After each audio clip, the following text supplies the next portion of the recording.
Well, good evening, everybody. Welcome to the Responsibility Quotient podcast. My name is Katherine Kowalchuk, and I'm happy that you're here tonight.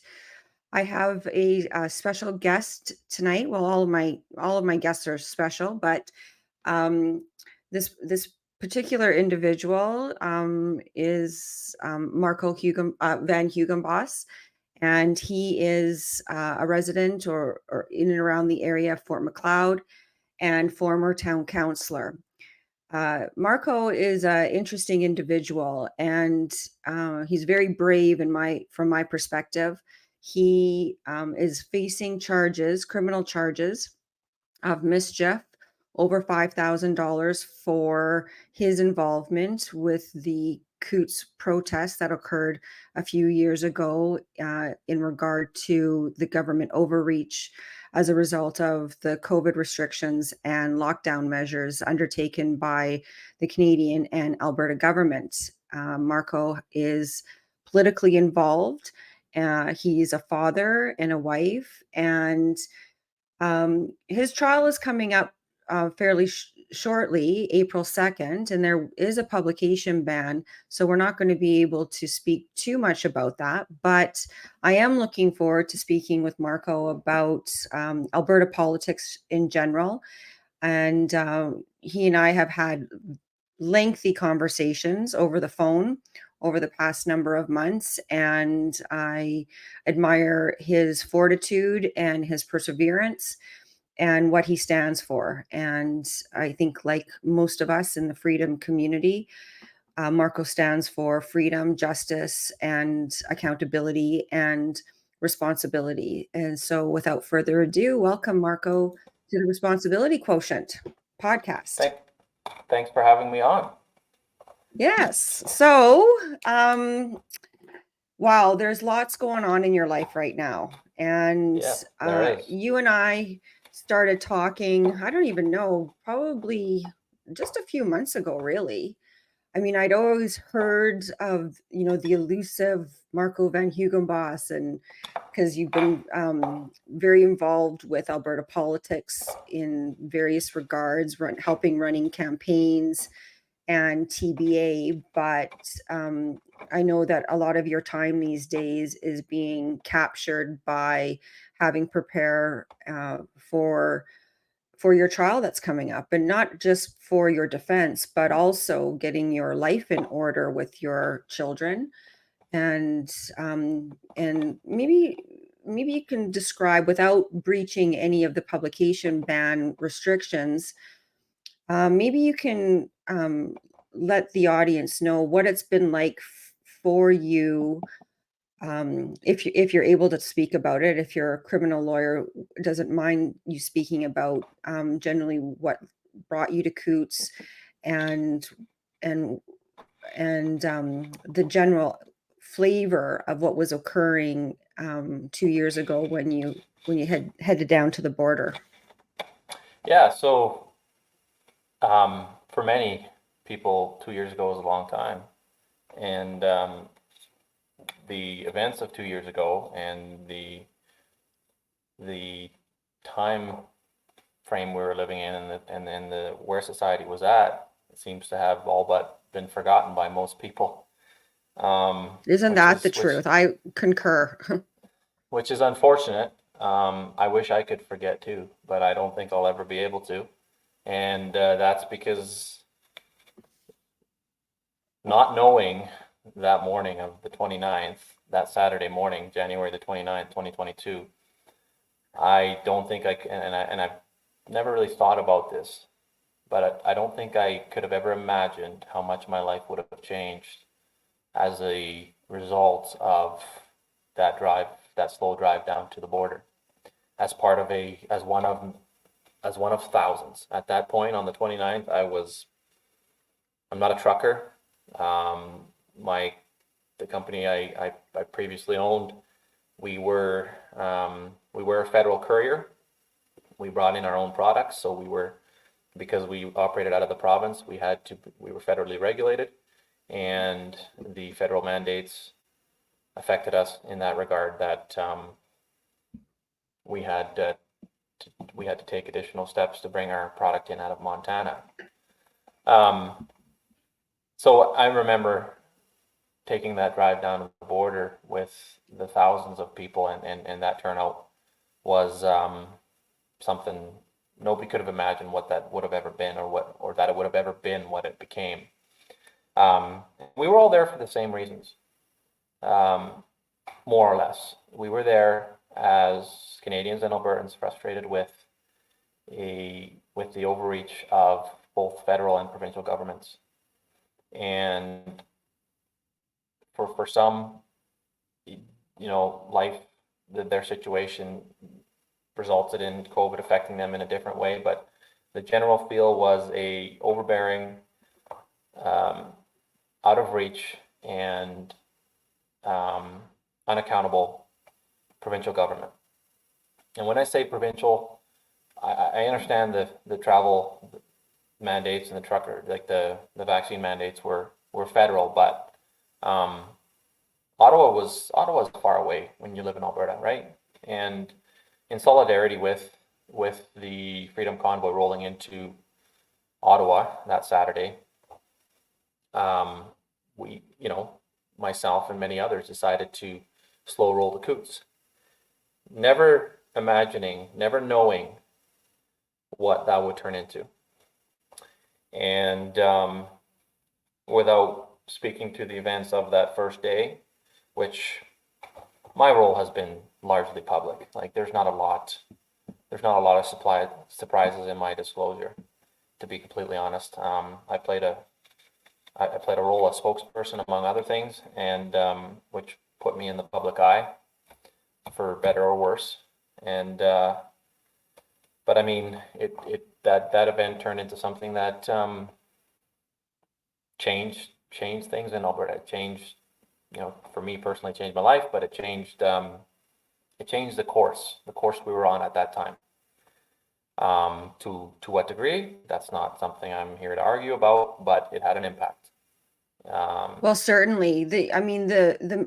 I can, from my own personal experience when COVID was happening, in March 2020, when we were going to shut down for two weeks to flatten the curve, I knew automatically that there was something a little bit wonky about that, because I had already been alive to the realization that government was, a lot of political theater, and that what we were being told as citizens, and this whole notion of that we were this democratic society, that our elections were fairly run, and that these things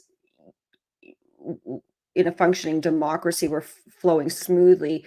What tipped me off was the mainstream media unified message around the message of the government. And at that time, I had prepared my own petition myself, calling on the federal government to actually convene parliament and do their due diligence to determine whether in fact there was a pandemic. And because obviously I understood that there were going to be dire consequences as a result of this declaration happening. And of course, as it continued on and it became apparent that people were going to have to be masking themselves for something that appeared to be similar to the flu, or, better yet, you didn't even have to have symptoms in order to be considered a danger to society.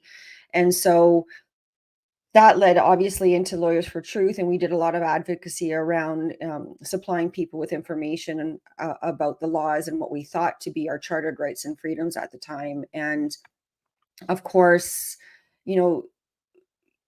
what was the real kicker for me was when Jason Kenney had said, we're open for the summer, right, the following year. And then all of a sudden he sneakily imposed the REP program rather than imposing vaccine mandates, which put businesses in the strange and awkward position that, that they could open up under certain conditions. So it was a vaccine mandate without calling it a vaccine mandate, right? And now we've seen through the federal court ruling where the Emergencies Act was deemed to be unconstitutional. We've seen through the Ingram case that Dr. Dina Hinshaw, I call her Hee-Haw, that her orders were of no force or effect. And now we still are facing, and then we have the release of 2 of the 4 Coutts men who were charged with conspiracy to commit murder, among other things. 2 of them being released, having spent 2 years in remand without a trial, and pleading guilty to charges that never would put them in jail for that long to begin with. And so, my heart goes out to yourself and the other men, George and Alex, that are currently facing this 3-week jury trial. With all the information that we know about the mishandling of COVID, um, and really what you're facing, like, can you tell us at least what you're facing as a result of this charge? Yeah, so like you mentioned earlier in the introduction, I'm charged with mischief over 5,000. It's a very broad charge. Obviously, anything over 5,000, if it's 6,000, or if it's 6 million, or if it's 644 million, which is what they're accusing us of. That's the damages that the blockade allegedly had, which some manufacturing expert somewhere put together an article, but there's articles to counter that, and that's going to happen during trial. But aren't you facing like a 10-year prison sentence? The max sentence for a mischief charge is 10 years. Yeah. So that's extreme. If I were a betting man, which I'm not, but I've thought about it and I've been very open about this. If there is a conviction, if the jury finds us guilty or finds me, I'll speak for myself, if the jury finds me guilty, because they don't have to find all 3 of us guilty. They could find 1 of the 2, 2 of the 3, or all 3, and then even then the sentences could vary depending on the trial. Being co-accused only benefits the Crown. It just allows them to put the same amount of resources and apply it to more than one conviction. So that being said, I think, in discussions. Well, I mean, sorry, go ahead. In discussions with the Crown, they, as to, hey, is there a deal? All of that, people say, oh, don't take a deal. That's not what I'm saying. I want to know if there is even a deal. That to me tells me where they're at, and that's never even been a conversation. They can taste it. Like the Crown, they want this so bad. And when we're talking about the Crown, we're talking about Stephen Johnson, Aaron Rankin, and Matt Delowich. And they're a special prosecution team. They're special prosecutors, and they have done a lot of the COVID prosecutions before Coutts. So they would have been involved in some of the restaurant cases, some of the pastor cases, and they have done everything in relation to Coutts. So they were the prosecutors on Arthur Pawlowski, James Sowery, the Coutts 4, and now us. He's not my friend, this prosecutor, and I have instructed my defense lawyer that he will not call him my friend. And so far, he's been doing a great job. He just calls him counsel or colleague or something. It just turns my stomach. Like, I understand there's court, or there's decorum and court decorum, and you name all of that, but well, that and man, what you're talking, that man is evil. That man he's a prick, and he knows that I think that of him, and that's all there is to it. And he hates us for what we've done, and he sees it as a challenge, and he thinks that the cat's in the bag, and he just has to take this to trial. And I think they want to put us away. And when they put us away, for a win for him would be 3 years. I think that's what lands us in a federal penitentiary, and that's what he wants. So when you say, what am I charged with and what could happen, that's a possibility. that could happen. And so, I mean, obviously, you have a wife, and how many children do you have? I have 4 kids. Four Yeah. kids, and how old are they? 9, 7, 5, and 2. Yeah. Mm-hmm. Well, But that's why I was there, right? And that doesn't change what was done and what I did. Were mistakes made? Absolutely, absolutely. We didn't train on protesting. It evolved. Things happened. We worked with the skill set we had, which is why I did what I played my part. But I mean, there's the courts, they always want to see remorse, right? Especially if there's conviction. What if there's a conviction to the accused, and something like this, it's just not there. There's mistakes made, like I regret certain things, but I mean, there's no remorse for what the blockade was. There will never be remorse on my end. And people say, "Oh, you can't say it." It's like, well, I'm not going to lie about that. The conviction is stronger than ever, considering what's all coming out, right? Like you said, the Mosley decision in relation to the implication of the Emergencies Act. Before that, the Ingram decision that ruled that Jason Kenney did not, and his PIC committee, his COVID committee did not have the authority to make the final decisions on mandates and health measures, yeah. which was only a technicality, and thankfully helped, gentlemen like Chris Scott, Tim Stevens, Pastor Coutts. But I mean, since then, in last fall's sitting, they've changed the legislation so that now government does have the authority to do that, which I have Well, mixed feelings on that. well, let's talk about that because, on one hand, I do think it's important for elected officials to be able to be held accountable, if that's even a thing anymore, because it doesn't actually seem to be a thing anymore, at all, about anything. Um, you know, you ideally you want. I mean, I've been speaking about Colonel Redmond, who spoke with the NCI, uh, and was very adamant that the emergency procedures that Alberta had were not followed. And No, and they were not.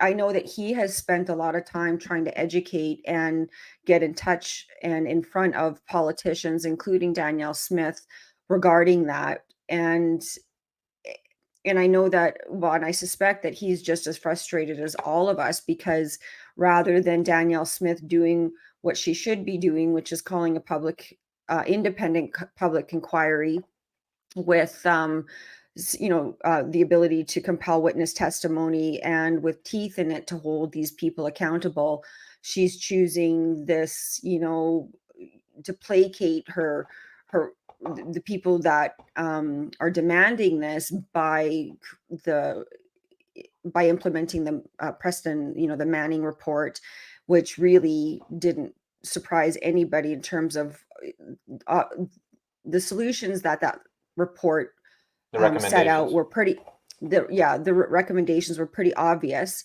But at the end of the day, we still have a government in Alberta that, and her government and her cabinet filled with some of the legacy Jason Kenney cabinet members.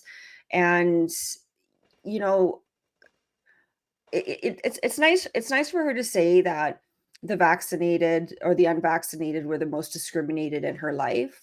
But apart from that, the only way that we are going to heal and learn as a society about the wrongs that were done and why the decisions were made the way that they were made is to have a public inquiry. And I ran in the last election for the Independence Party of Alberta in Old Didsbury Three Hills, and that was only a short time after really the bulk of the mandates had ended. Right, it wasn't too long after. COVID wasn't too far in the rear view mirror, and I was the only candidate in my riding that was prepared to talk about COVID, wanted to talk about COVID. And I was, you mentioned before about, like it's kind of something that is not top of mind for people these days.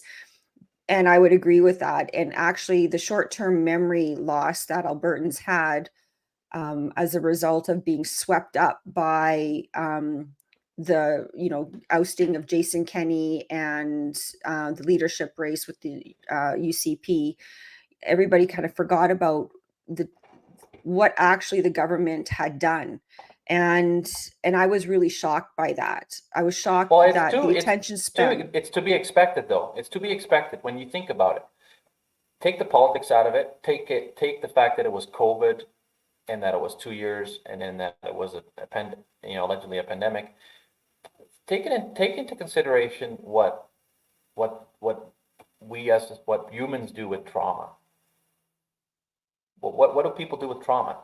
Most of the time, trauma gets buried, right? We don't want to deal with trauma. Yeah. Whether you're younger, teen, adults, it will resurface. It will resurface if not properly dealt with. But the trauma of COVID, the lockdowns, the financial trauma, the mental trauma, the trauma of separation, grandparents, grandkids, parents were instructed to isolate kids in their bedrooms. That was happening. I remember cases in our community. I heard through family, through school, where 14, 13-year-olds were being isolated. AHS was advising them to isolate children in their homes. Slip food through the door, but lock them up for 6 days. Give them a PlayStation, or you know what I mean, right? Like, they're in their bedroom, but I mean, Yeah. that was what society was doing. There's so much trauma here, and the majority of society wants they don't want to deal with this. They've pushed it away. That's why they don't want to talk about COVID. The government has its own reasons for not wanting to deal with COVID, and that has to do with accountability. But for a lot of these people that were in government, they also they no longer had a voice, right? We were being governed by a COVID committee, the EMCC, Emergency Management COVID Committee. And 12, 14 people were on that committee. And I'm not going to make any excuse. I'm definitely not making any excuses for any of our representatives, federally, provincially, etc. But there's so much trauma to go around. And unfortunately, society's not dealing with this. And we're walking into a mental wall. We're in a mental health crisis. We're in an affordability crisis. We're in a health crisis, right? And this all has to do with not wanting to address what actually happened, right? I tweeted something this morning in relation to groupthink. I explained the definition of groupthink, right? And I'll read it off here because I've seen this in action so many times, as sitting at the council table, sitting at the board table. So COVID and the response to COVID could be interpreted as groupthink. And here's the definition of groupthink.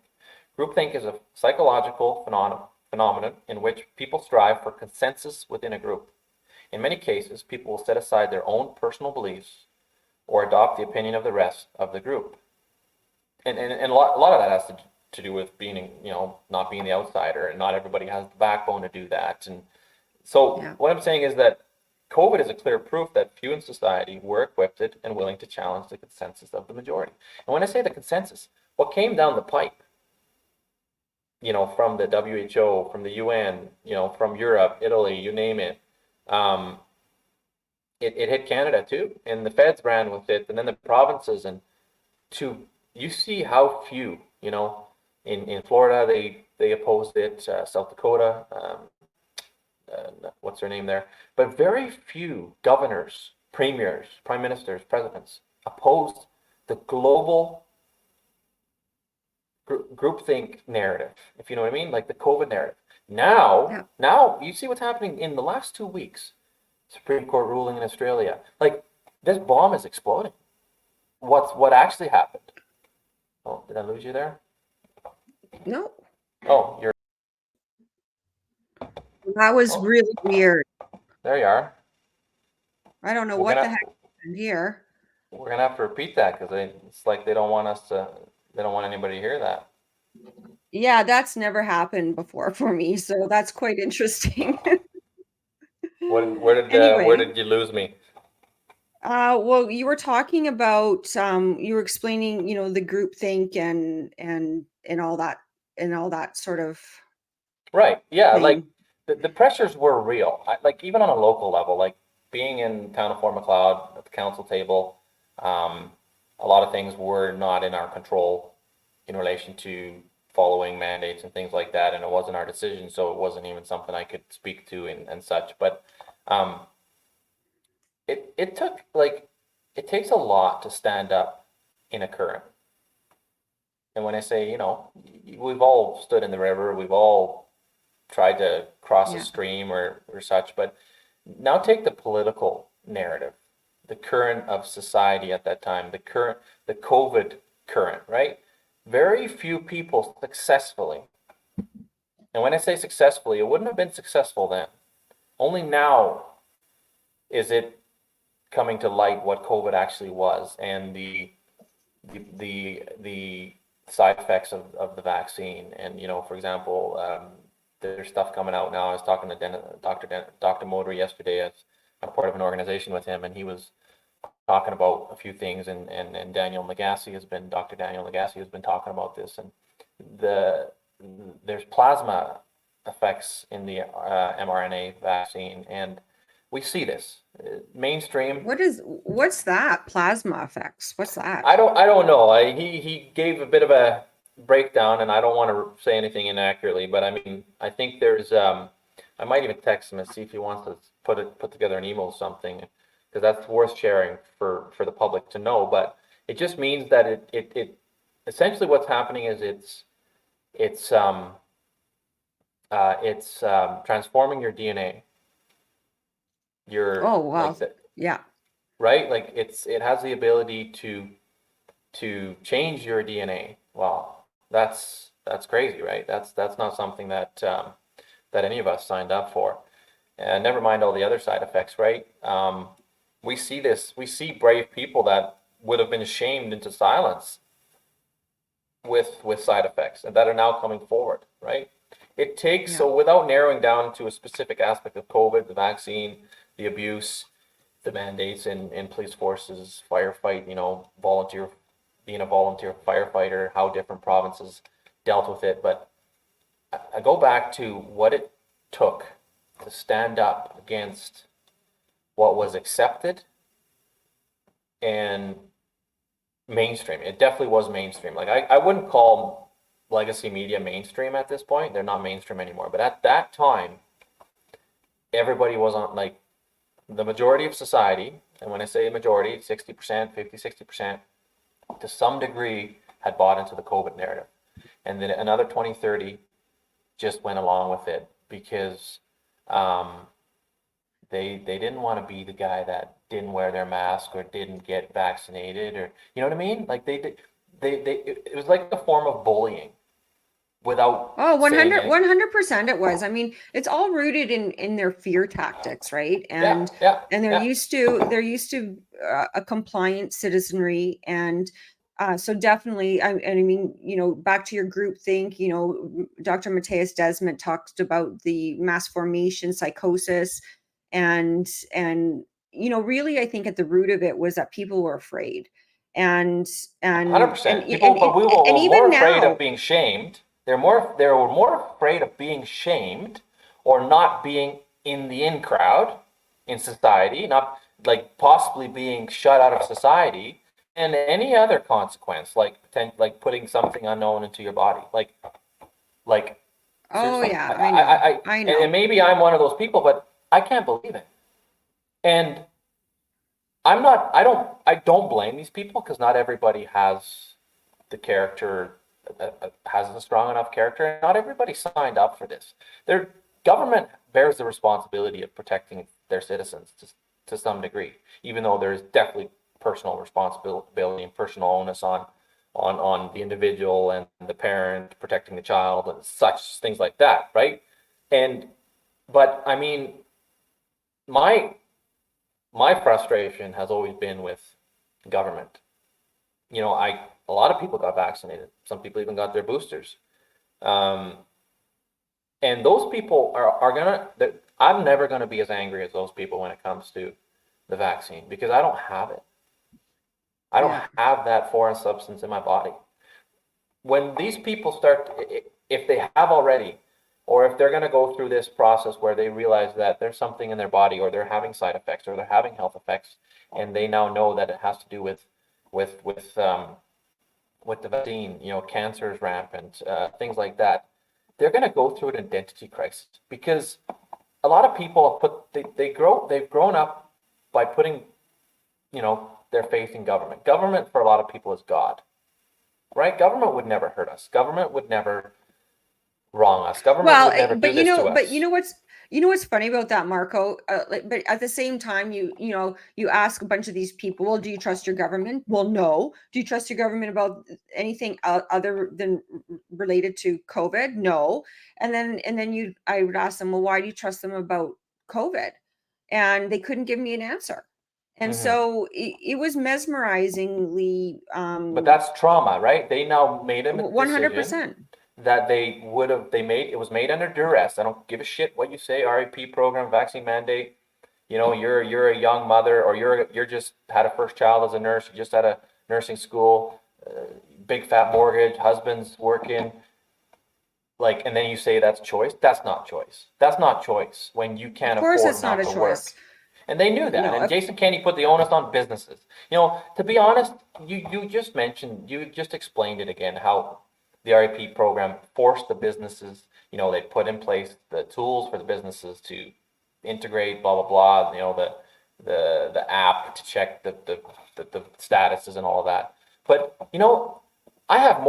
in this regard, I have more respect for Justin Trudeau than for Jason Kenney, because he passed the buck onto individuals, onto businesses. And I have no respect for either of them. I'm just saying, if I were to, it would be more for Justin Trudeau, because he did what he wanted to do. Jason Kenney chickened out, didn't want to do a vaccine mandate, and thought, oh, this is a great initiative. Let's just force the businesses to do this, right? He right. didn't want to deal with this himself. This RP program So, forced conflict between patrons and customers and oh yeah, corporations, and right? it pushed the responsibility onto people who actually had Exactly. no response Exactly. or a responsibility or authority to carry out what ended up being bogus orders anyway, right? So, Yeah. okay, so let's talk about this though. So part of your advocacy is obviously standing up. Obviously, you're involved in and interested in politics because you became town councillor for Fort Macleod, and Hmm. I understand that you've resigned recently, due to your personal circumstances. But that brought you, part of that advocacy was led you to help found, I understand, Take Back Alberta.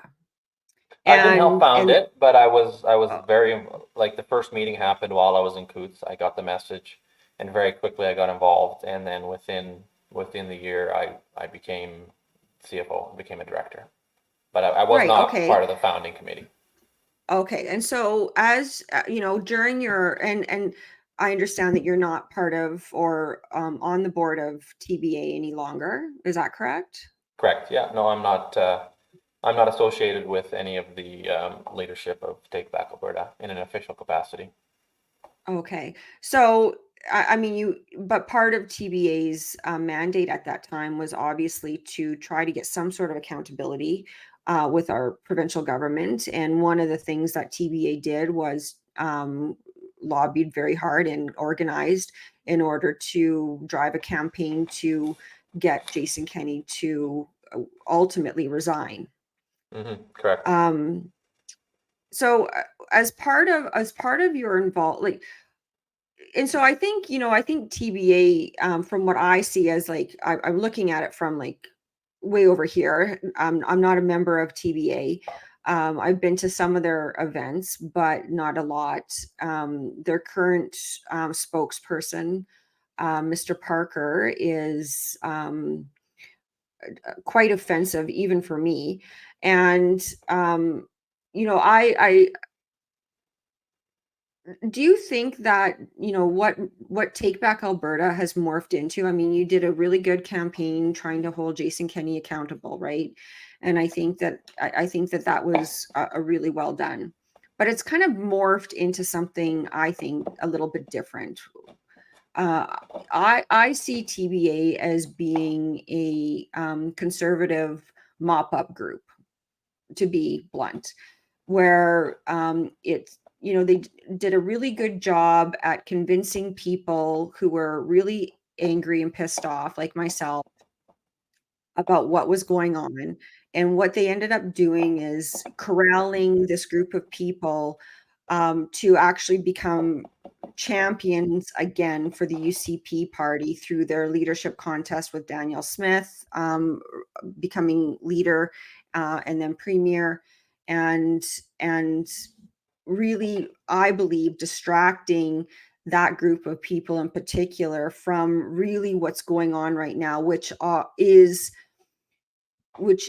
I think, bigger than what the focus of TBA has now become, which I think it's become more of uh, a a distraction really for what is actually happening. So I was on a TBA meeting, Zoom meeting a little while ago when David Parker announced that he was TBA and he were being investigated by Elections Alberta, and then the rallying cry to the members to kind of do whatever they can to help raise money and raise awareness with respect to hiring a lawyer for TBA and David Parker to fight Elections Alberta. And I'm not saying that Elections Alberta is squeaky clean and there shouldn't be some attention drawn to it, but from my perspective, and I've said this in other interviews, the big issues right now that are affecting our society and will forever transform our society are three things in my opinion.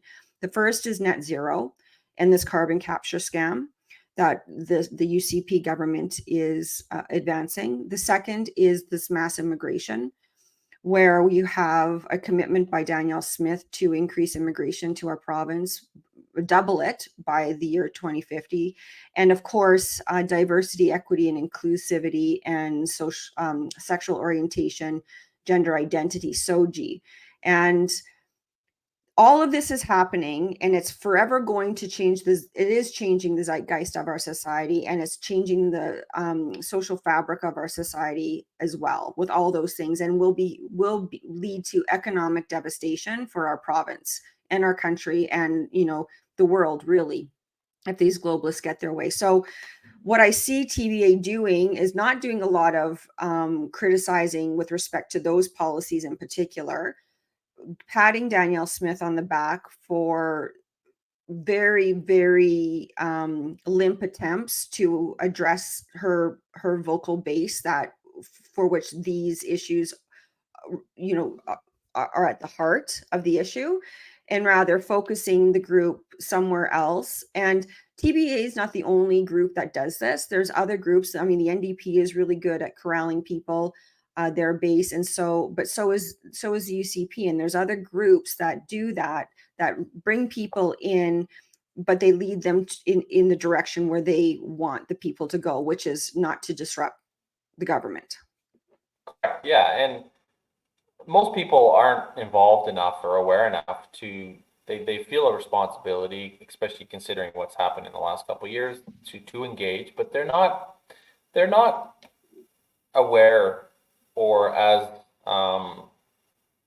able to discern the political gamemanship of it all, if that's the term I can use. And I know this because I understand it, and I've gotten involved to all levels of government. And TBA started off as a authentic grassroots organization that was built on the fly, and understandably so, right? The fire that was lit by the Coutts blockade, TBA and David Parker to some degree rage farmed, but I mean, there was a lot of rage, and there was a lot of righteous rage, and that was put in place and organized to remove Jason Kenney, and that was very successful, even though they changed the rules multiple times. The unfortunate part is that TBA and those involved in TBA were not fans of Jason Kenney, and there was no direct connection there. So there was no concern with about feelings or relationships or things like that. The goal was to get rid of that government or that leader. That all changed when Danielle Smith became the premier, when she won the leadership race. TBA tried to remain nonpartisan in relation to, Travis Taze, Danielle Smith, Sonia, all six Todd Lowen. But it was pretty clear that Danielle Smith was the favorite for a large percentage of folks in TBA, but we didn't push that very aggressively. There was Travis Taze supporters in TBA too, and there was Todd Lowen supporters in TBA as well. So it was a bit of a balancing act. But the interesting part is that when Danielle Smith became premier, you now have the leadership of TBA very connected and very friendly with the premier. Quote certain individual, I've never had this much influence with a premier. And that was then, and that's completely changed, and we're not going to go into that. But what I'm saying is that I noticed almost immediately the desire to hold that premier and her new government. The desire to hold them accountable was gone. To the degree that we were holding Jason Kenney's government accountable. So why do you think that is? Well, because they became friendly. That influence, that was a two-way street. The influence they had with the premier, the buddy relationship that David Parker did have with Danielle Smith, that was very important to David Parker and still is, even though I believe that's no longer, that's non-existent at this point, thankfully. But that was very important to him. So while he, on one hand, had to maintain the grassroots approach, and there's a lot of good people in this organization, and still is, and there's still a lot of great initiatives, but unfortunately, the success of these initiatives the legs are cut out from under these initiatives because the head of TBA no longer has the desire to demand accountability or to force this accountability or to force change or demand change, because if they push too hard, they'll get cut out of that inner circle. And that's very important to them.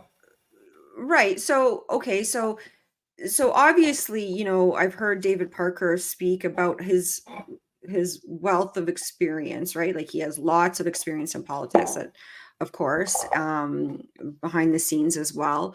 Do you see this as maybe being more subversive or nefarious than just this, grassroots movement? Do you see do you see it being really the puppet master being maybe something or some organization or something else other than what we're seeing in real time?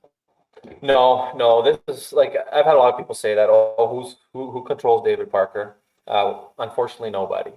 And when I say that, unfortunately, in this case, not control, but we've seen, like you said it yourself, even he is too toxic for you. And I think he's too toxic. I think he's too toxic for a lot of people. And I think even today there might have been some major changes inside the organization due to what's happened the last 3 weeks. David Parker, his goals and his initiatives are aligned with what the grassroots want to some degree, but he slides in his own goals and his own initiatives, and that is that he utilizes the influence of thousands of grassroots individuals across the province as the force behind him. But he has his own mandate, and his own mandate is the power that he likes to, the power that he wants. And a lot of people may not appreciate or may think I'm out to lunch on some of this stuff, but I've been there. I keep on having people, Mark, I'm like, I've been there. I've been inside the organization. I've attempted to work with David Parker. Did our characters clash? Sure. But my character can clash with lots of individuals. You and me could clash. But I mean, David Parker is a political operative. and he goes into places that But a political operative for who? For what? For himself. Okay. He has never had a relationship like this with the premier, with a sitting premier. So that is of utmost importance to him. And anybody who might threaten that by saying, hey, we need to force this issue with the premier, and he may not like it, but we got to force this, is a threat. Because he won't do that. He's not going to challenge Daniel Smith on something that he says he will. He says he will, because he's done it before, or TBA has done it before in relation to, Jason Kenney. I've heard them say many times, we'll do to Daniel Smith what we did to Jason Kenney. Not a chance. Not a chance.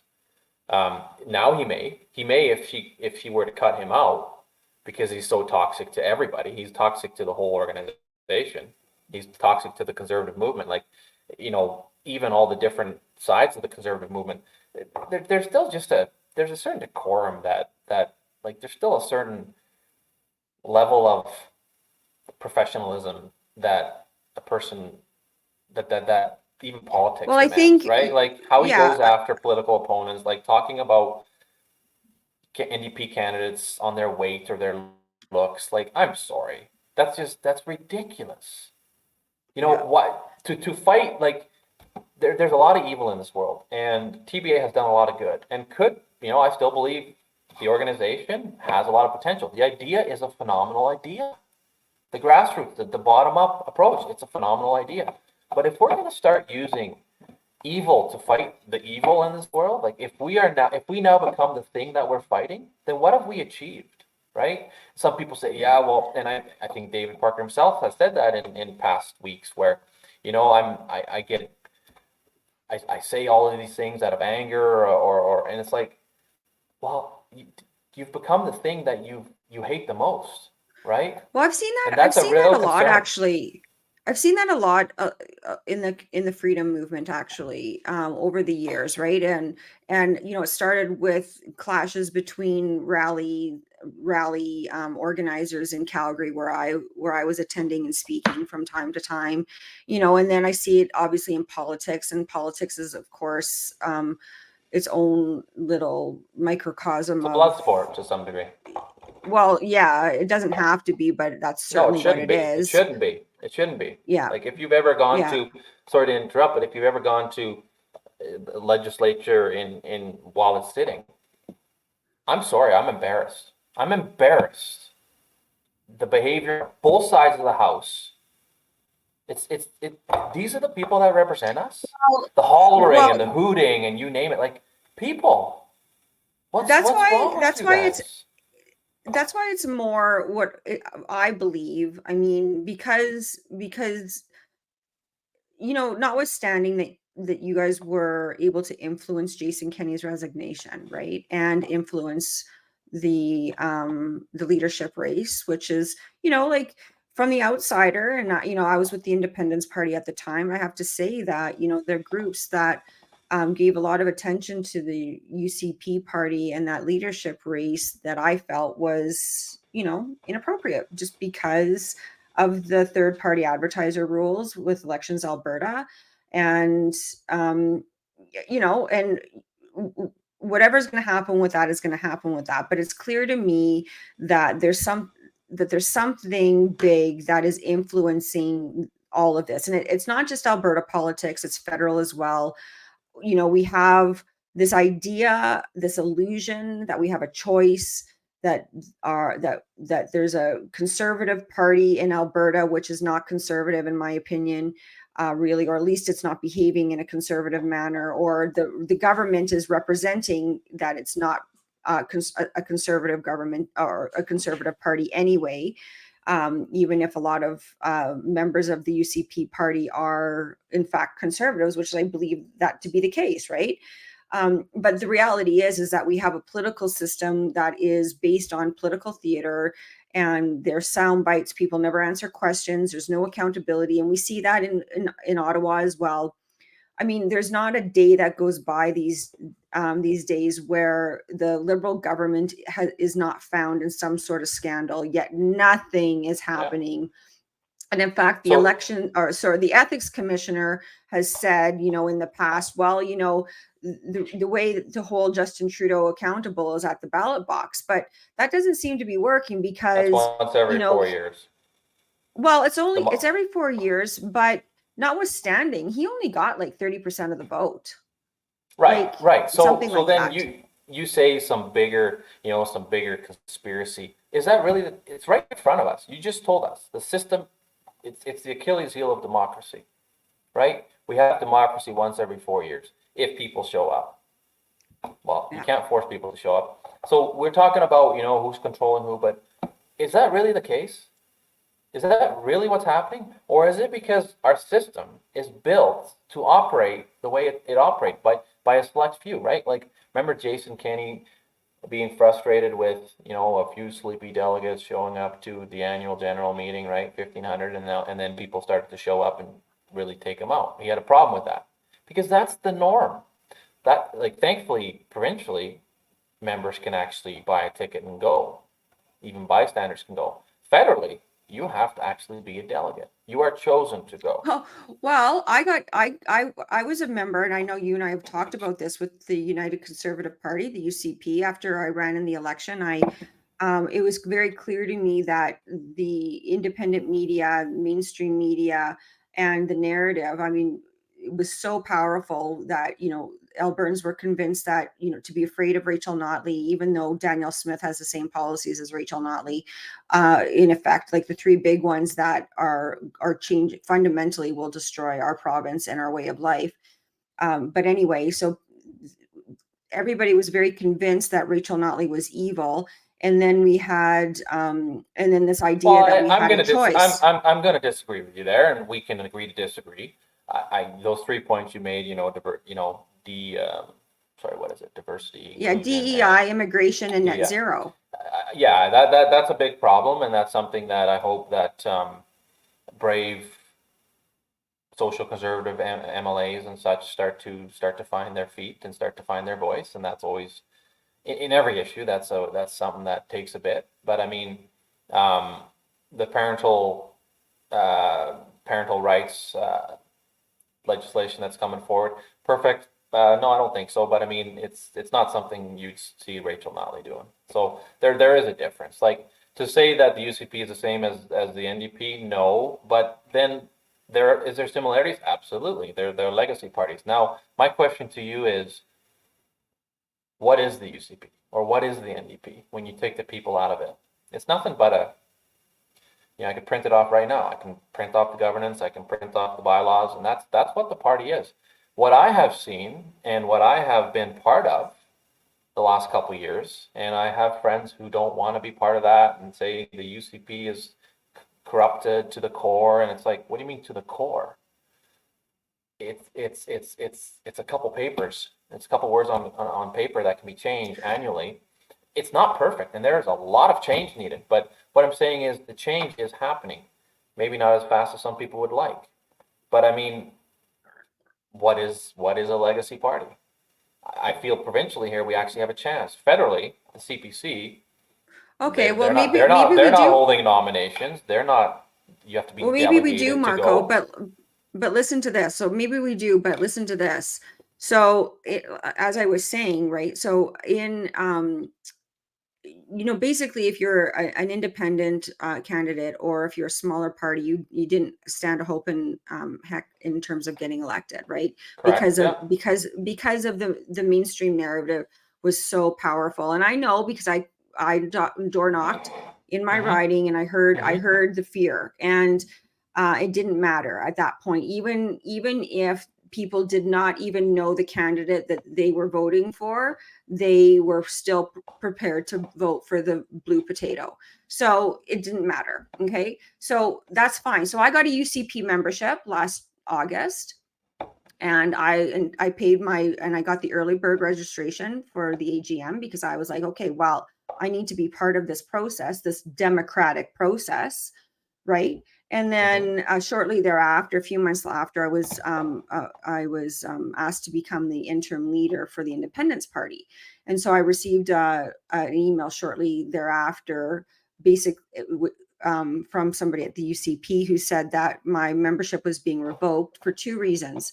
And that I was going to be not able to attend the AGMs. So the 2 reasons were because I ran against the UCP in the last election, and also because I was interim leader.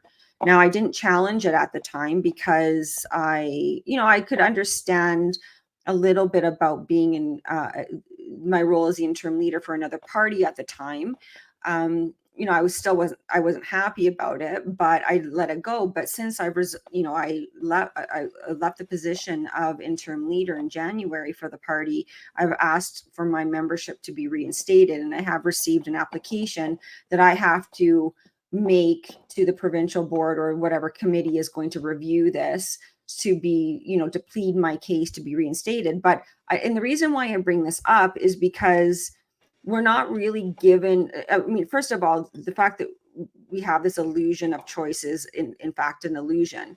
But how are we supposed to believe that the UCP is any different and Danielle Smith's government is any different when they're preventing people from joining the party? And it's interesting because I spoke with somebody on the provincial board for the UCP who I asked to look into this, and they asked me, well, I'm surprised, Katherine, that you want to be part of the UCP because of your comments about Danielle Smith. I mean, I'm very critical of her.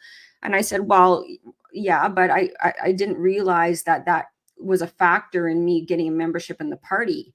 Like it shouldn't be a factor. It shouldn't be. And that might have been a personal conversation, right? I think that was just genuine surprised that you were looking to get involved in the party based on what they thought was your right. But how else do you the party? How else do you get involved in the system, right? But did you explain that? Because if they said no, because yes, for sure. And I haven't. Yes, I did explain it, right? And I made the point that shouldn't factor into my membership in the party. Like I didn't think it was the United Communist Party where I have to pledge allegiance to the leader. So, and I don't think that's the case at all. But I will. Well, there has to be there has to be support for the leader. Why? To a certain degree, because she's the leader of the party. If the leader is behaving in a way that demands exactly respect and support, but there's ways to challenge that leadership. For example, in November, in the bylaws, in the UCP bylaws, there has to be a leadership review every with this before the second AGM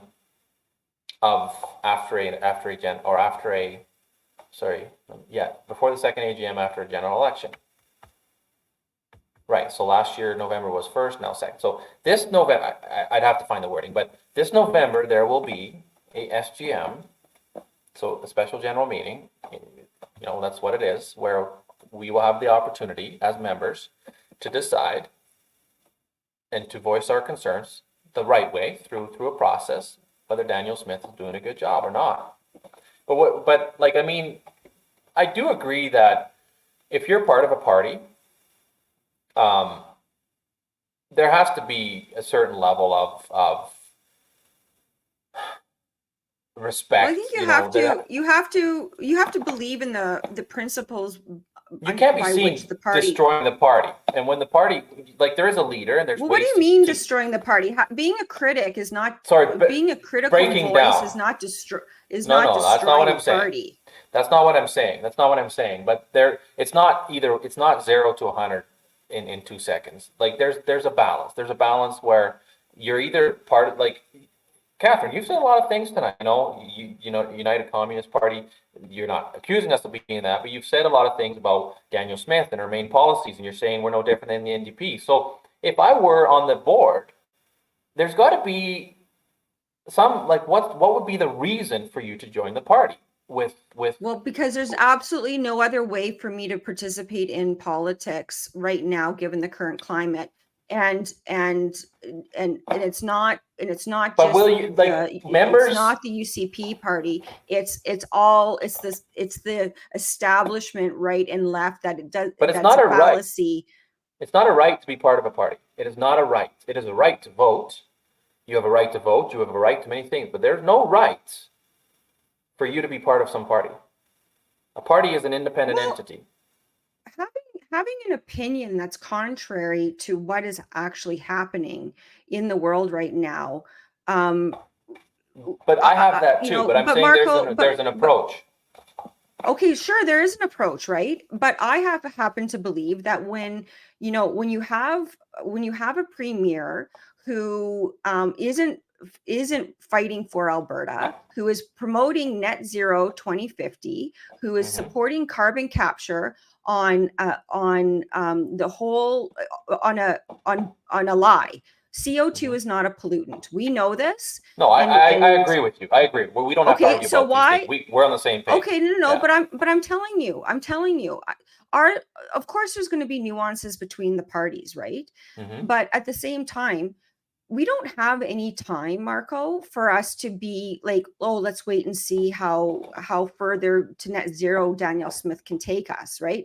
We don't have any time anymore to be playing these political games. We need So to isn't be it that much more critical to do it right the first time?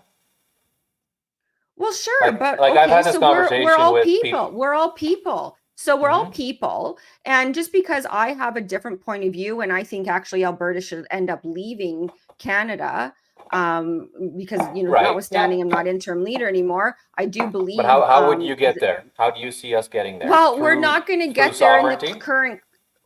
Well, no, I don't even know what sovereignty is. Like, sovereignty is a buzzword that she's made up. The Sovereignty Do Nothing Act is absolutely designed to placate the base, thinking that she's doing so you believe something. through But a what is it referendum on doing? independence? You believe that we need to have a referendum on independence? Yes, through the Clarity Act. Okay. Let's just walk through this, because I've had this conversation with many people. I have a lot of friends in the independence movement or party and such, and I've had those arguments. So to achieve independence, we need to have a referendum on independence. And how do you propose that referendum actually happens? And not just how you think it should happen. How do you actually think it can happen? Okay, well, you know what? I think I'd start off by telling the truth. And I think that this is where a lot of how would you go about that? How would you go about using the current situation, like not a fake reality, but our current reality? So emotions play into this. Your emotions about truth. No. Okay, listen.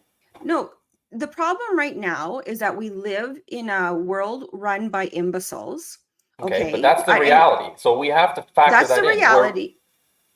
Yeah. So how do you take that reality and now try to achieve your goals? Well, first of all, you elect people who can critically think and who aren't But if that doesn't happen, to speak the truth.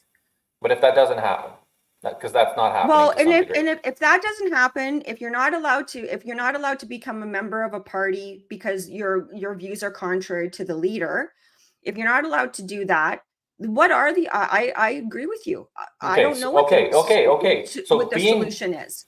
And that's where I was getting there. That's where I was going to. Let's back up a second, because it's bigger than me. There are people that have been prevented from running with the UCP party for various reasons. We have Jennifer Johnson that was kicked out of the party right before she got elected. We have Tim Hogan. I think you'll see her back in soon enough, but anyway. Well, go ahead. Nadine Wellwood. We have these people that were prevented from running. So we have critical thinkers that were prevented from running. And you can tell me, oh, it's different now because TBA got their dream team provincial board in. Right? We'll find out in a year if there's actually change there.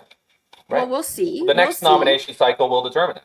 We can talk about it, but talk is cheap, right? I agree with you there. But the thing is, we have to stop. The politicians need to stop being politicians right now. So those are things we have to do, but how do you achieve that? How do you achieve that? You tell the truth. I have yes, you can tell the truth. I can tell the truth all day, every day. No, she can tell the truth too. She can tell the truth too. But if she won't, she won't tell the truth because she's afraid she's not going to get reelected. Okay, that's a reality that you believe is happening. So how do you go about changing that? My thing is, I agree. I'm trying to change it right now. Right, and I'm on board. I think you and me are on similar paths. maybe on the same path quite often, but sometimes maybe just a couple feet apart. And here's something I've learned, and that is to be a part of change, to be effective in change and to actually achieve change.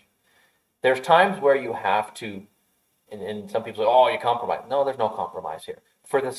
Like you just mentioned, if this is so critical for the sake of our children, for the sake of our province, that we actually can't, it's like the saying, there's never enough money to build right once, but there's always enough money to build right the second time.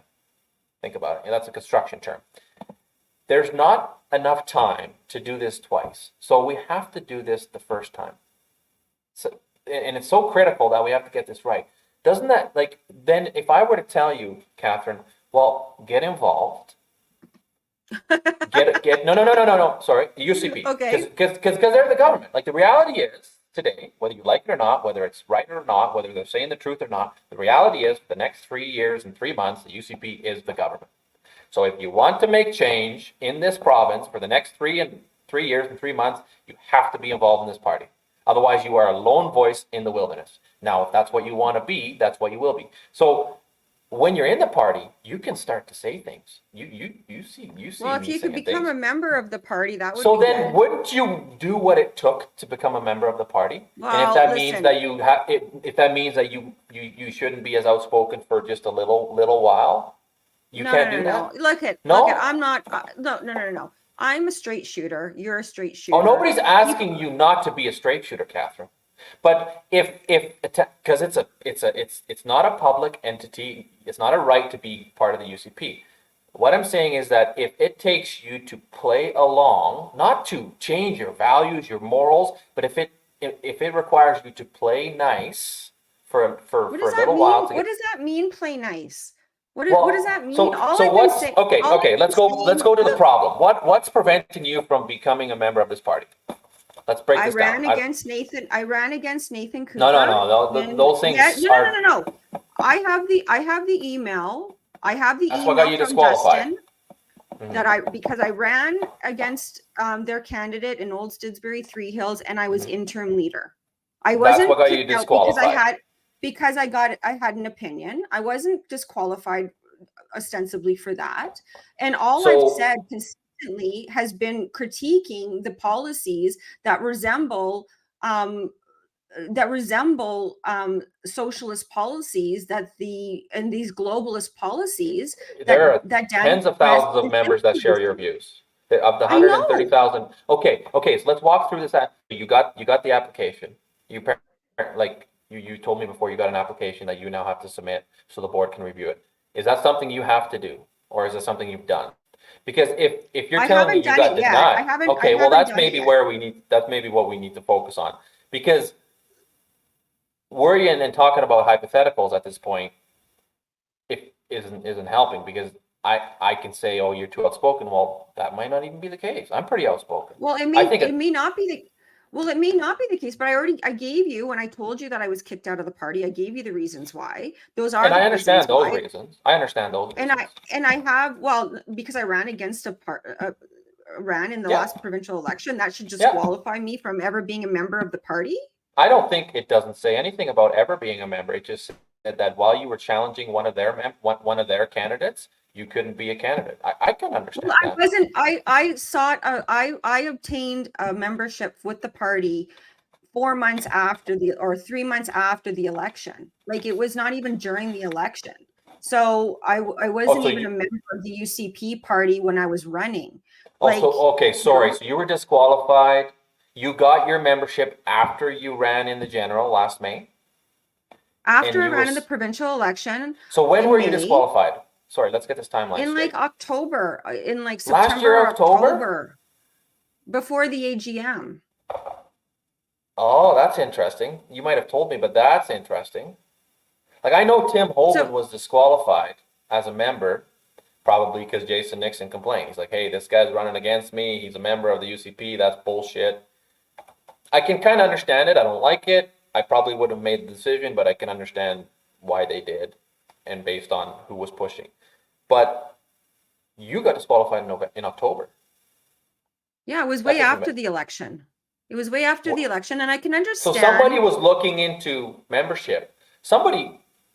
There was obviously reason for this. It wasn't like Dustin Van Butte or somebody, Patrick Malkin is VP of membership. It's not like, I didn't know this. So that kind of Well, I'm changes telling you things. now. Now I I'm telling you understand. now. I understand where you're coming from. Well, the way I see it is that Well, and what happened? I And what will happened, use my Marco? I will do some advocacy on your behalf. And I know I've said this before, but I thought, okay, you need to fill this application, and you might still have to do that.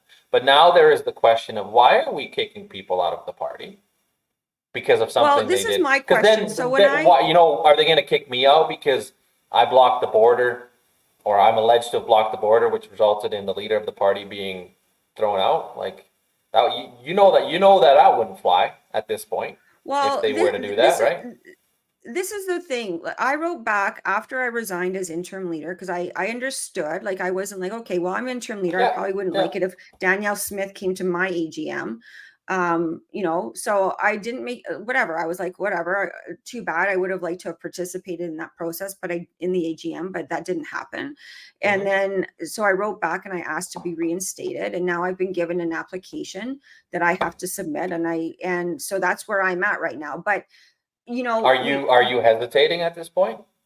oh no, I've just been so busy. I just haven't, Okay, I okay, haven't even had, just a question. Okay, that's good. yeah, Well, I yeah. would think, because whether it was right of them to do what they did, the process to getting back in is still the process. So I think at Well, that it point, might be, but these are the barriers, right? Like, we want engagement. We want to believe that, the people are operating under transparency, you know, in that, and I would love to participate, I don't know if I think I want to participate in politics, although it seems like it's like well, you uh, can't quite the you have challenge to be these days. involved. You have to be But involved to make but at the change. same time, it's very discouraging when you have these roadblocks and in put in place, right? And then so like, I'm kind of But are you relentless in what I surprised that do. people like us hit roadblocks, considering what we stand for, and that we would be countering the narrative? Well, We probably should, we, not. sh- we, Probably no, we not. shouldn't be. You're experiencing a few more, but I've experienced my fair share. I had I sat on the local board for a year, more than a year, in Livingston Macleod, and when I decided to put my name forward, um, at the January 2023 AGM, so before the general election,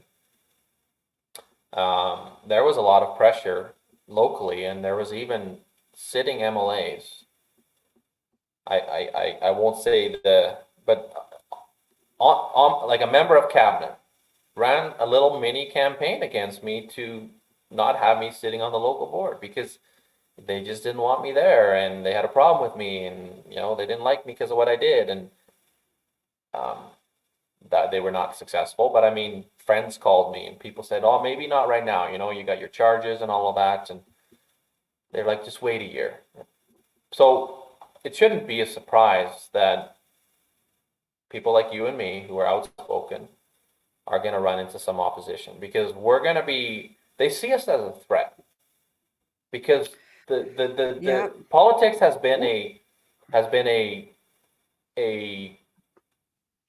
a club, right? Politics Yeah, and it's has very been a club. corrupt. It's Yes, not right. transparent, and And and you it has can't to be be corrupted, fixed. for starters, or they don't believe they Yes. could corrupt you. And well, the club's full, so they can't, but they have to let. No, no, I'm serious. I'm serious. And even Daniel Smith to some degree was not part of that club either, right? Like, whatever your views are of her, she's had to fight a lot of that too. She fought against that mainstream conservative approach, and now has she fully integrated? I don't know. That's maybe she's got a different strategy. Again, I'm privy to things that I can't speak to, but I mean, there's lots of things happening, and you got to remember that change happens slowly, and undoing things that have happened you know, we want to undo what's happened in the last 15, 20 years in 1 year, but it's not going to happen. It's going to take 5, it's going to take 10. Well, it would be nice. Okay, okay, sure. And I'm not that completely daft that I don't understand that whole concept. But the reality is, though, there can be a lot more done, in my opinion, and that would I be agree, and that takes engagement, to though. have. Well, it does take engagement if you can actually have a conversation with the people that are running the show, That's which fair. That's is fair. Yeah, becoming okay. they're not always available. So okay, so this is what's happening. And so really, if Danielle Smith's government and wanted to change, she could allow candidates to run who actually are critical thinkers, that are Well, it actually actually has the nothing to do people with her, that are and well, that was the problem well, last time. Kenny had influence over the board, and that we hope has changed. We'll but know we don't next know for year. sure. We don't know No, for we sure, will right? never know So, until it actually happens. But I mean, the people, you know, the right. people on the board, and I know them all, and most of them are phenomenal people. That being said, there has to be a certain level of scrutiny and such, right? Like, it's just, that's allowed Well, and it should happen. There has let's to be face it. some, My Twitter feed and Facebook page no, that's unacceptable. probably is not going to allow me to run for the esteemed UCP party, right? And Well, let's use the this is facts. Let's use the past, well, right? Tim let's no, no, Hogan no, no, but showed, let me finish, for a second.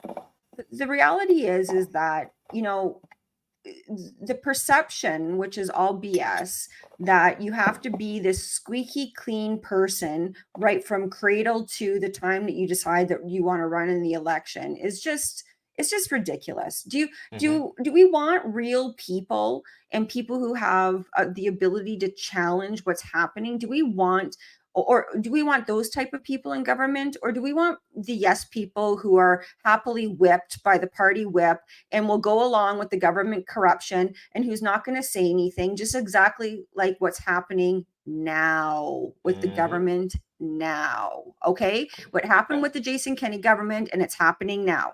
So unless something changes, and unless politicians become brave and actually want to speak the truth, and are not putting their own career or their own self-interest in front of that of the constituents for whom they represent and have been elected to represent, nothing is going to change. My campaign slogan was "Nothing changes if nothing changes," and I'm highlighting for you, Marco, as a person in the party, what the problem is. And until it changes, and until I see commitment from these legacy, you want to say, these mainstream legacy parties that have a stranglehold over the citizens of Alberta, nothing is going to change.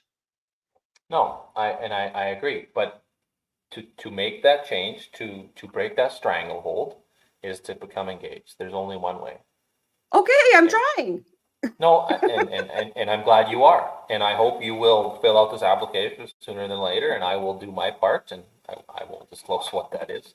I won't throw away all of my credibility to try to get you into the party, but I mean, I'll do what I'll, no, I'm just kidding. I'll do what I can, and I'll make some calls. I'll give you that. Well, see, Um, the reason why, I mean, there's a lot of money at stake for these government policies, right? And of course, these government policies came into play and had nothing. Danielle Smith, for instance, had nothing to do with them, to my knowledge, right? yeah, She was that's right. she was a radio host when stuff was happening, and had a different career before, right?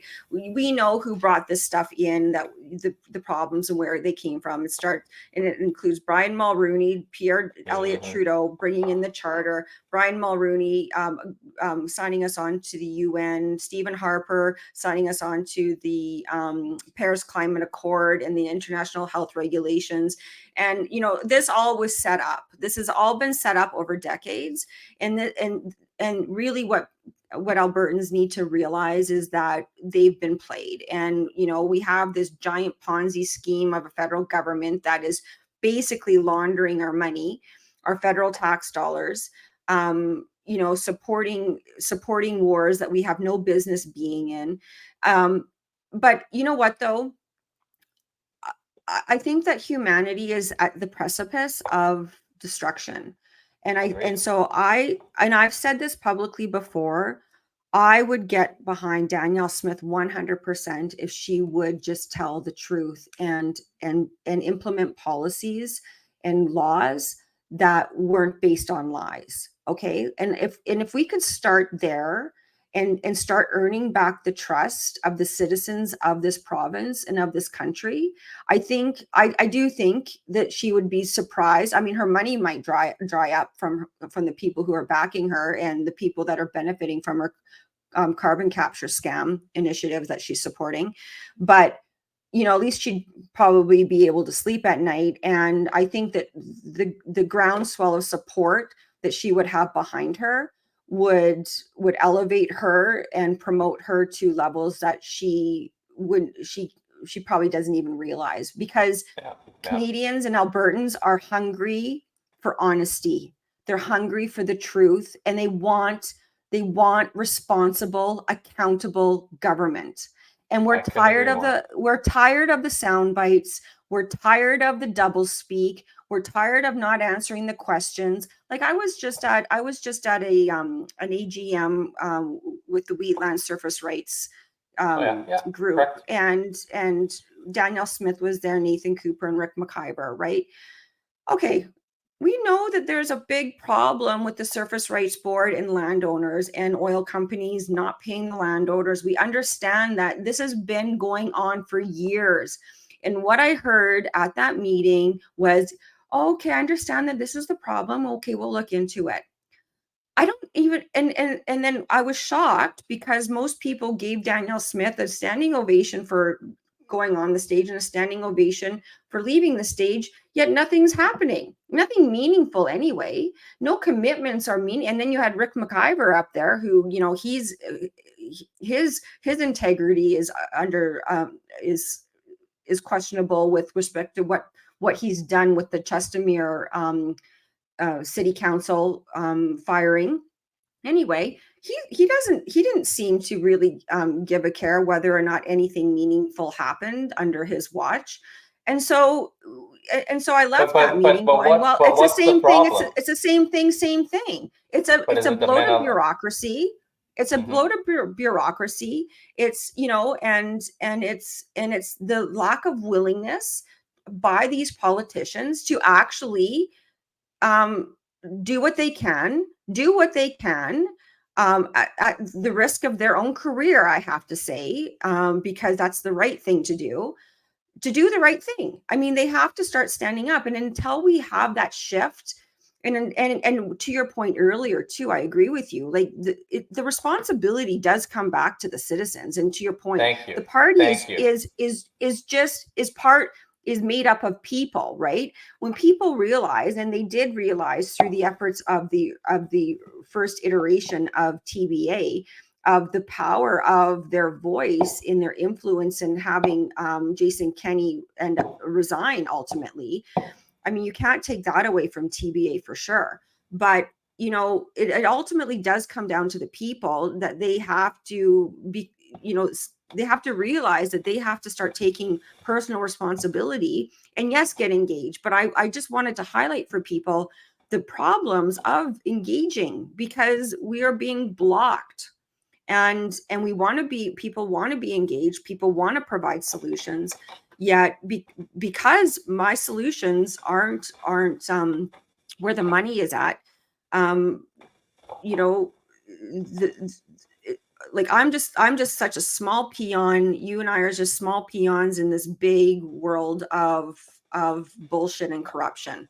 And I want to be part of the change. And that's why I'm doing this podcast, to bring these issues to light, to make people realize that they have to stop relying on their government and seeing their government as their God, where the government gives them rights. And, oh, thank you, sir. May I have my porridge now? Give them rights that are, gives them like parental rights that have to be legislated. What a messed up world. Well, that's not even parental rights. Let's look at what happened. First of all, men can't become women and women cannot become men. Okay. That's a scientific fact. Okay. Yeah. So what she's done was actually codified this lie into law even further. Codified an alternative. That's right. We've now created the alternative Well, as we've factual now, by legislating the other side. That means there's well, another side to this side. It's she's not legislated legislated yet, the but chemical castration of 16-year-olds and 17-year-olds. She's going to legalize that.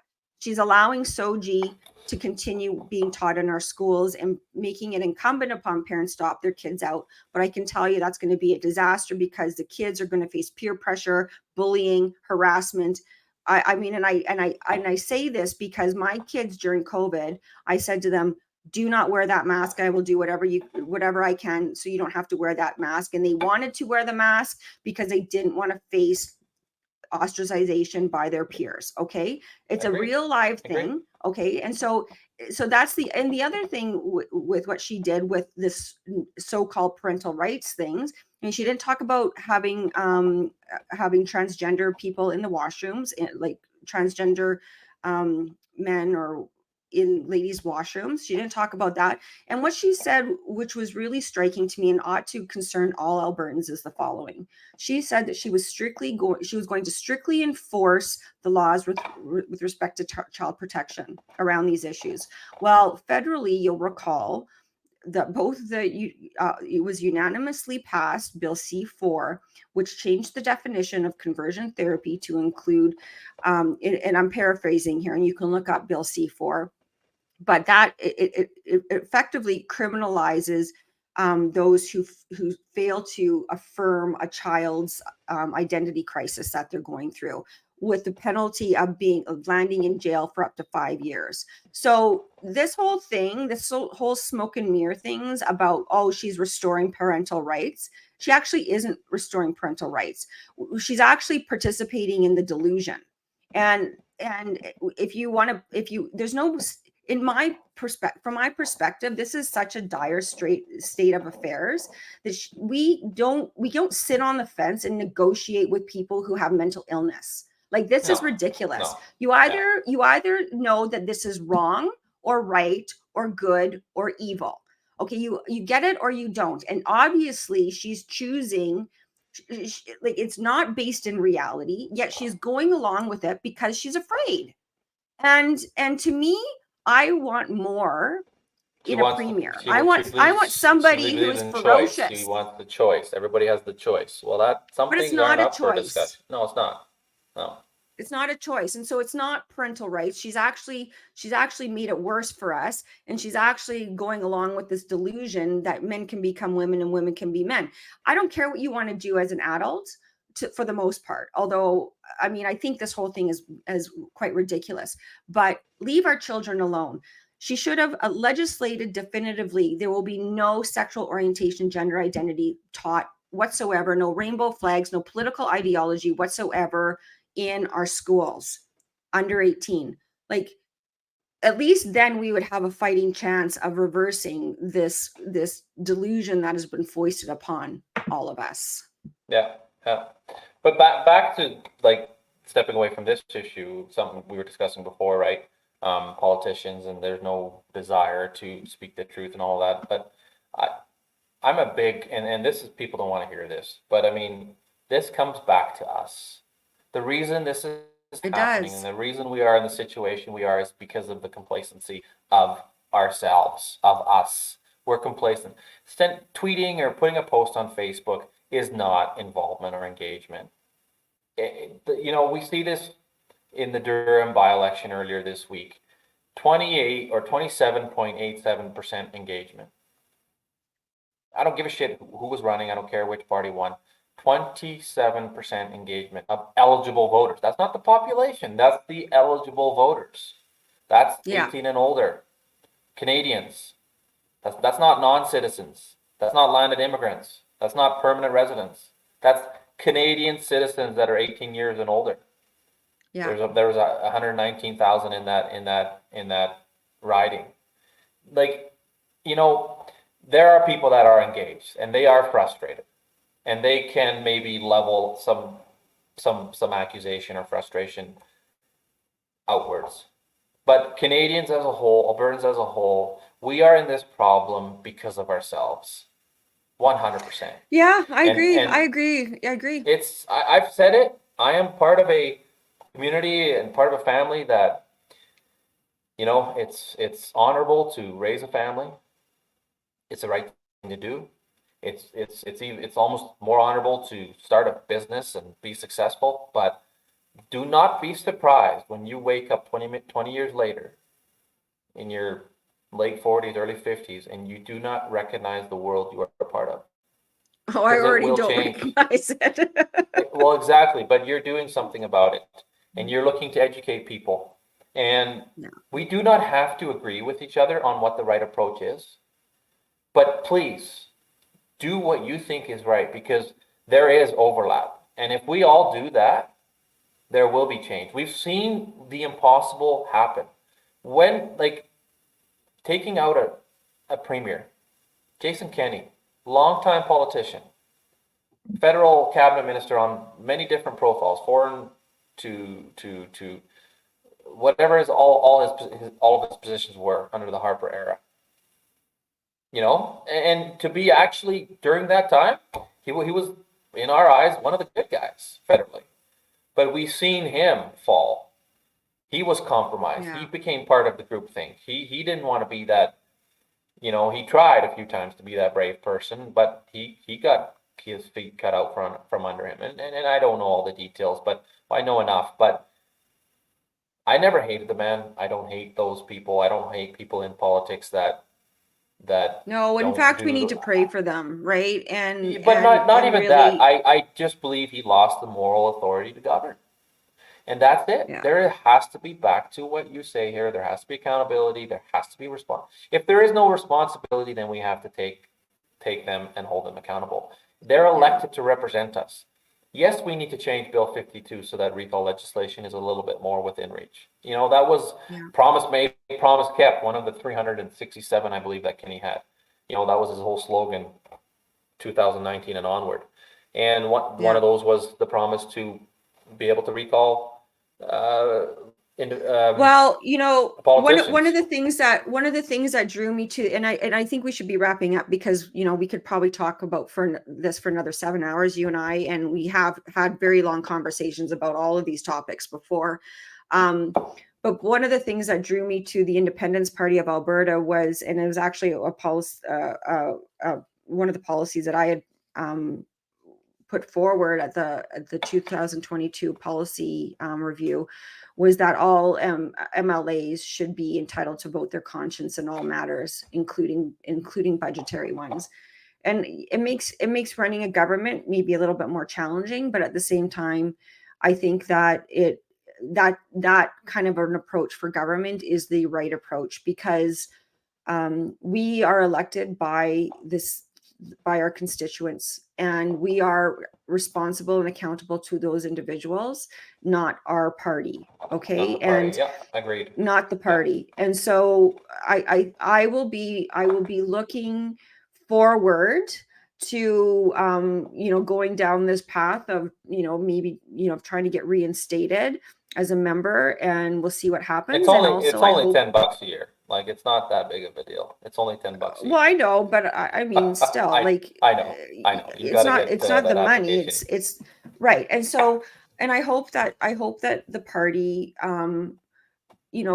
is serious about making the changes, and will run candidates, because those are the candidates. The party is not serious about making changes. When I say the party brass, it will be the party membership that is serious, and they will have to push their weight around.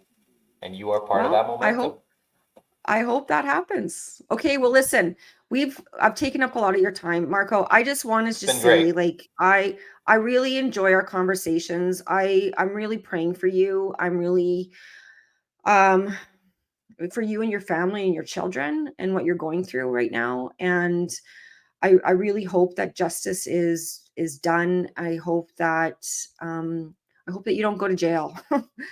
I really do. And I, but we'll see what happens, but stay strong. You're a strong person. And I know that you'll persevere regardless. And there's, I think we had a conversation the other day, like, along the lines of things happen for a reason. Right. And I agree. And, I've been, people have been telling me, you got to write you're gonna write a book about, what happened at the border and everything that Yeah, you've and been you know involved what in. I think And you should, I can't get you know around what, to it. So maybe I'm gonna have some spare time here soon where I can write a book. I yeah, don't because know. I'm trying to I, write a book too, but I don't have any time for it. But I have a well, there name you for you go. because you said it earlier. Maybe you could call it like against the COVID current.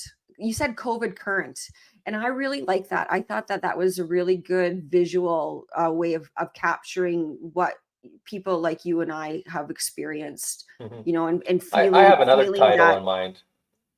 Well, yeah, Operation the COVID current Exposure. is great in relation. No. My 18 days on the border. I thought that was a pretty good title too. But that would be Oh, more of cool. a Yeah. first person perspective. But no,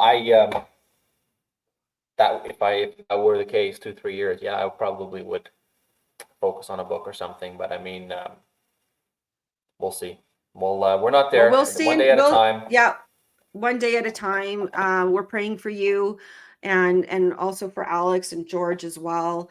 Obviously for the for Tony and Chris, who are still sitting in jail as well in remand.